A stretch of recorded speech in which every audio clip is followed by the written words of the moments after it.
Alright folks, welcome back to PrepperNow. Not going to do a long one. This is just more of an explanation of the stakes of what's going on with the election in Wisconsin of the Supreme Court person and the election down in Florida. So we'll start there. In Florida, there were 2 House seats up, special election. The Republicans won both of them, so that helps them in their slim majority in the House. And that is the main thing right now that they're trying to hold on to for obvious reasons. This is why they removed the nomination of Stefanik of New York from the, I believe, the UN position.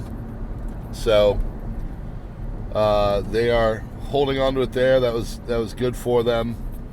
But the problem is this Wisconsin election of the Supreme Court there. So the good news is that they enshrined a voter ID law into the state constitution.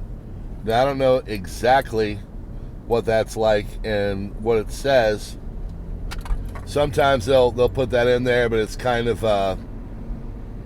it doesn't have teeth, like it won't do exactly what is needed to make sure that there is actual integrity.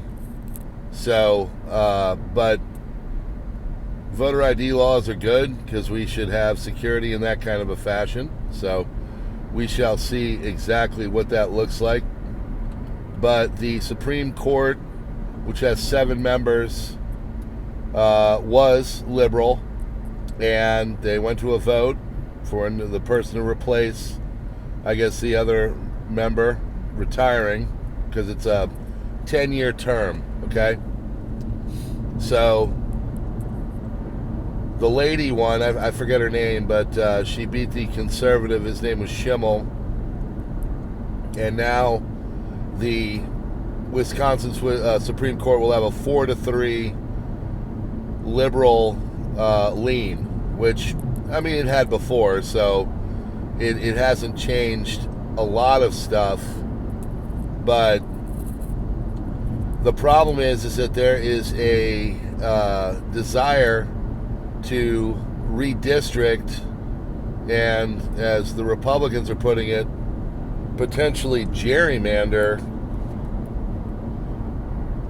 the state and make it so 2 seats, I believe they're redistricted, and it will benefit the Democrats and make it so they could potentially have the House.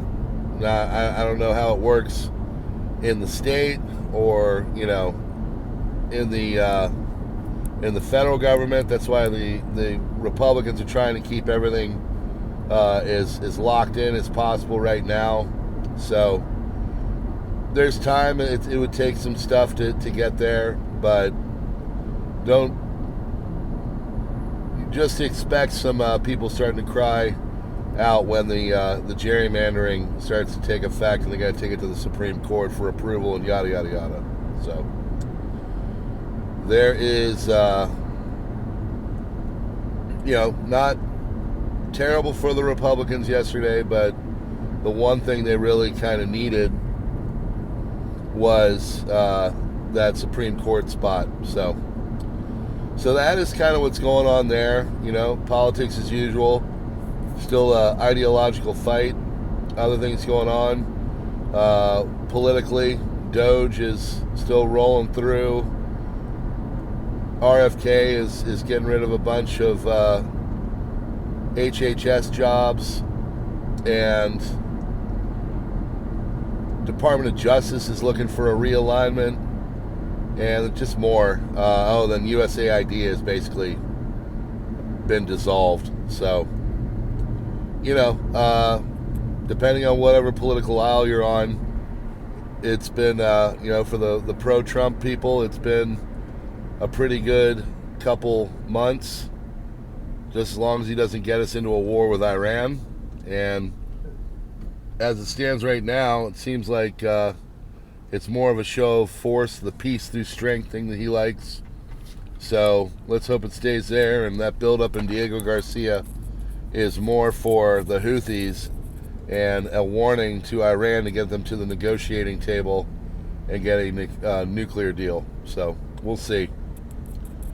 All right, so that's what's going on politically. Thought I'd just come in, break it down. We'll get back to our regular programming this afternoon, and we appreciate you being here. God bless. Go check out the Crisis Report for more. We'll see you on the next one.